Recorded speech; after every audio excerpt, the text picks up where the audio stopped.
Welcome to my YouTube channel. Today we're talking about the Ceaser Cipher.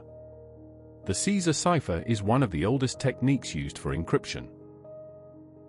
The idea is very simple: you shift each letter of the alphabet by a fixed number. For example, if your key is 3, then A becomes D, B becomes E, C becomes F, and so on. Now let's take a look at the code for this program.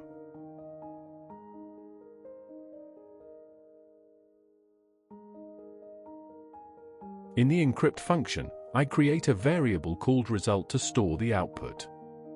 Then I go through each character of the given text one by one and check if the character is an alphabet. If it is, then I create a variable called base, and its value depends on the case of the character.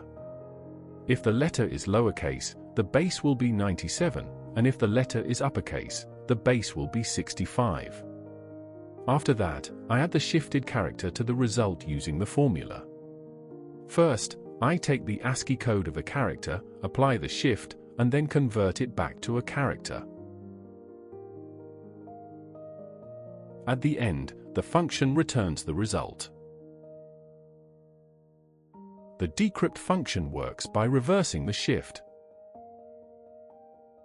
We again use the same result variable, but this time we change the key from positive to negative. After that, the rest of the code is the same as the encrypt function, so we move on. Next, we take input from the user. We store the entered text in the text variable. Then we take the mode from the user, whether they want encryption or decryption. Finally, we take the key value as an integer.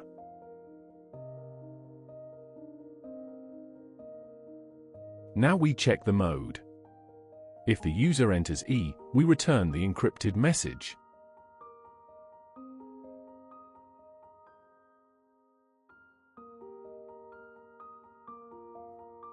And if the user enters D, we return the decrypted plain text.